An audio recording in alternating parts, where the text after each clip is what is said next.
Would you join me in prayer, please? Oh God, may the words of my mouth and the meditation of all of our hearts be pleasing and acceptable to you this day, for you are truly our rock and our Redeemer. Amen. So we continue this series about holy vessels. It's about us, right? How we are vessels of God, vessels of faith, vessels of belonging to the body of Christ. And vessels right now, because of this pandemic, in need of recovery, in need of healing, in need of wholeness.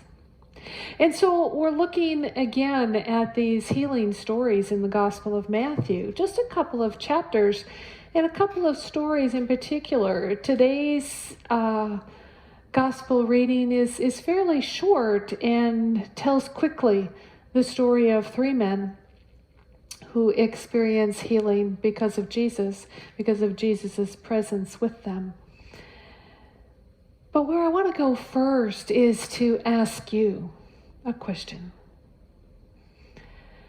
When you think about this past year, and we are right at that year-long point of dealing with this pandemic right here in Las Vegas, even though by now it had ravaged other parts of our country weeks and weeks ago to a year, I'm wondering how your health has been, and in particular, how your mental health has been. Most of you know that I've studied at great length our mind-body-spirit connection. And so this question comes from my own curiosity, but also as part of my examination of my own life.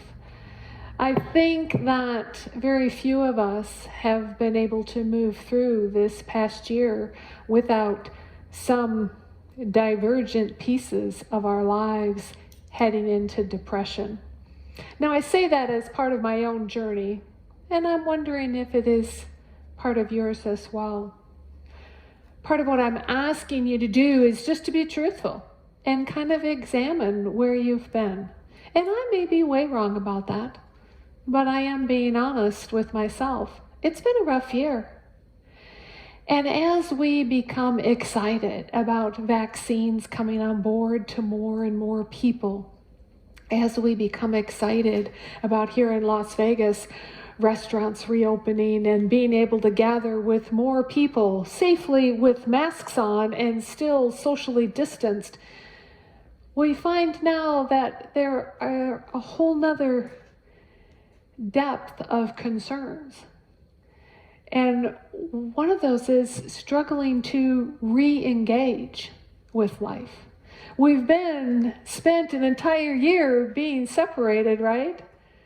And I know for me, when I go into a store, a grocery store, and it's too crowded, my anxiety just goes up. Or if I think about being in an in-person restaurant, which I haven't been this whole year, I kind of get panicky. But now for people who are getting ready to put their children back in school and perhaps head back to their offices in person rather than working from home, it's leading to a whole nother, perhaps unexpected level of anxiety and wonder. So this question for me about our health and the connectedness of mind, body, spirit becomes more and more prominent as we journey further and further on this road.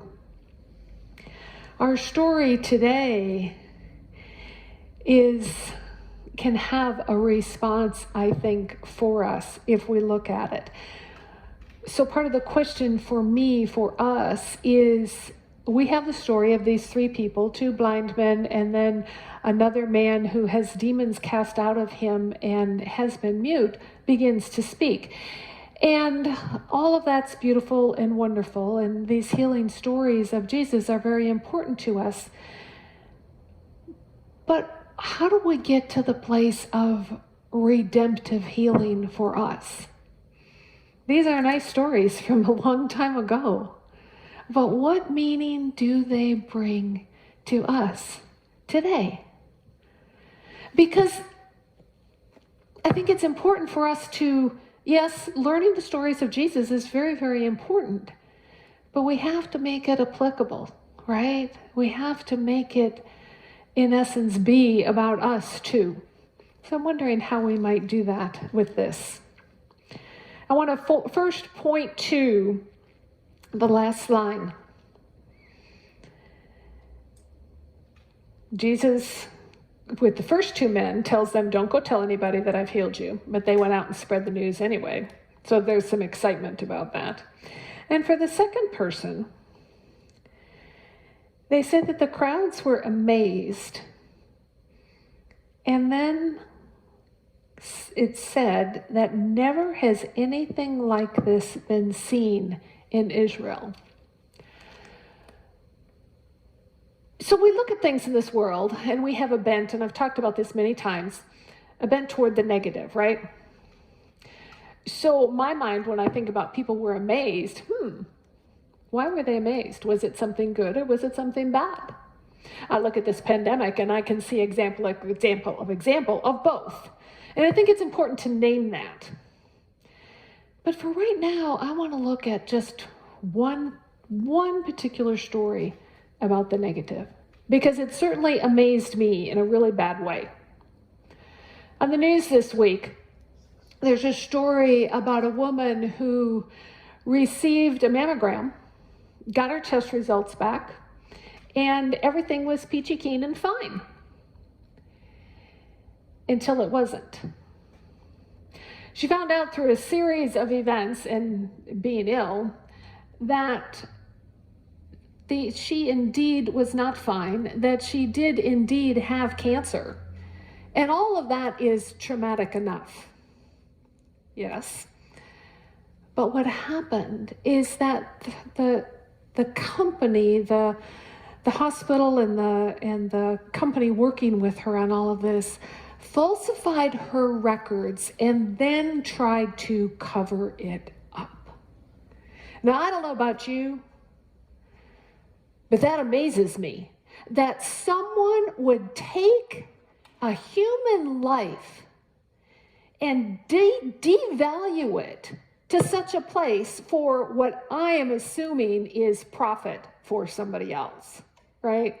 I don't know the particulars, but this kind of, in my mind, and this is a news story, so I do not have all of the facts, but it disturbed me to a place that I want to say, never should this happen again. And I also want to name for you her story. She's a human being, just as you are, just as I am. And we all are worthy of love and hope and healing and wholeness. And someone has robbed that of her for whatever, I am presuming, selfish reasons. And as I said, that's taken a very, very recent and very negative look on what amazing can be, but it just struck me that in contrast to all of the beautiful stories that we're able to find in the media nowadays, that's how we find out about most things, right? But even through telephone conversations and in-person conversations, right here, even on Zoom, here in the church, stories of people doing just the opposite with another human life, offering compassion and kindness. I think that is what the people in this story were amazed by. You see, if we look at the text, the first two blind men followed Jesus into a home, but they were together. They somehow had partnered up and decided that they would approach this man, Jesus, because they knew of his healing stories. And they believed enough in their goodness that they could make the ask. Remember, we talked last week about our responsibility, our needing to ask, that it's okay for us to ask. They together come and know within themselves that they're worthy. Oh, could we not always, each one of us, feel that way? And I say that because I know that there are times that we don't, myself included, often, and especially in the last year, but really all of my life, doubting that I'm worthy. But in this story, they come and they have each other.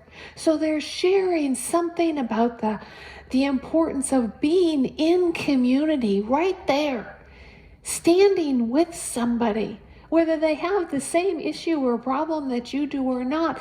But it's an understanding of knowing someone else's story, knowing where they're coming from, knowing their places of hope and their places of struggle, and then sharing the movement forward wherever that may lead. In the second experience that we have shared this morning, we're told that this man is brought to Jesus. It doesn't tell us by whom, but that he was brought to Jesus, and then the demons were cast out, and then the crowds were amazed. So we don't know if this was a whole group of people bringing him to Jesus, or if there just happened to be a whole bunch of people outside because of the prior story. We don't know those particulars.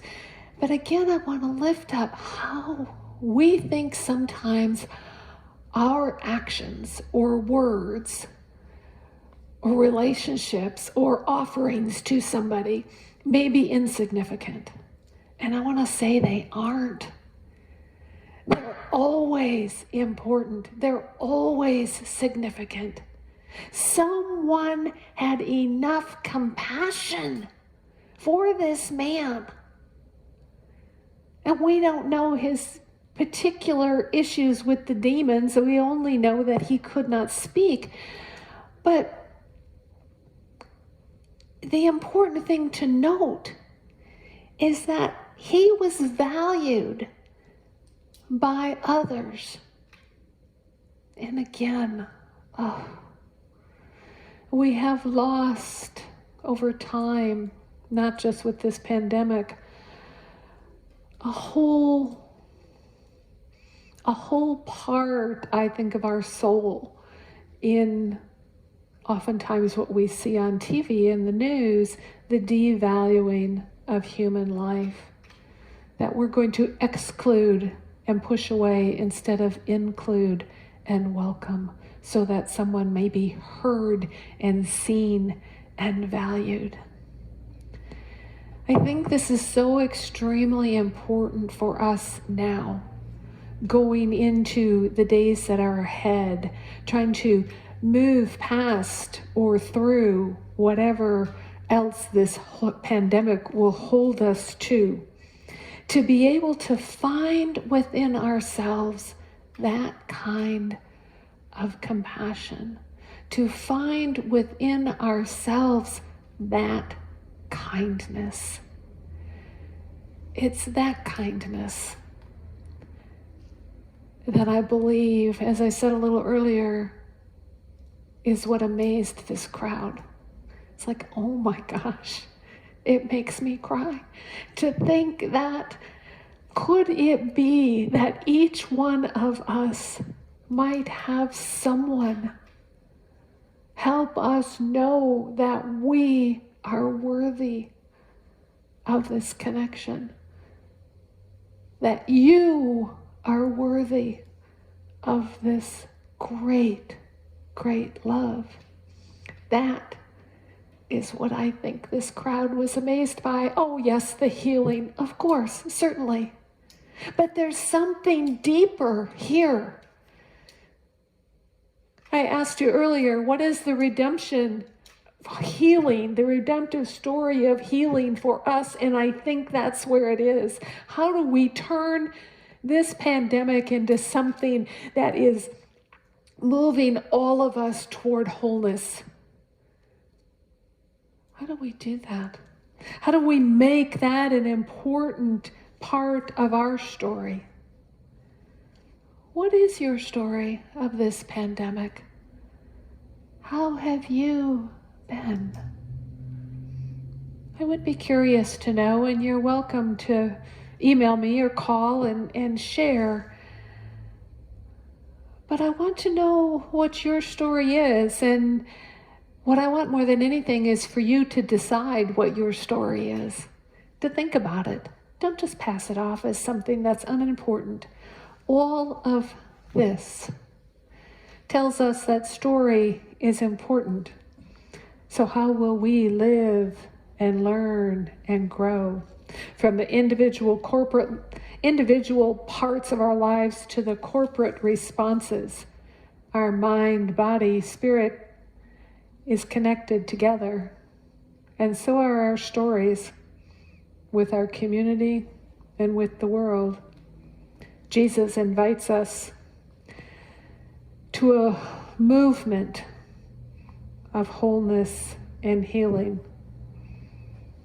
How will you help the world be transformed by your telling of your story and your offering redemptive healing through kindness and compassion for others to be included in the community and world story of the greatest love? Amen.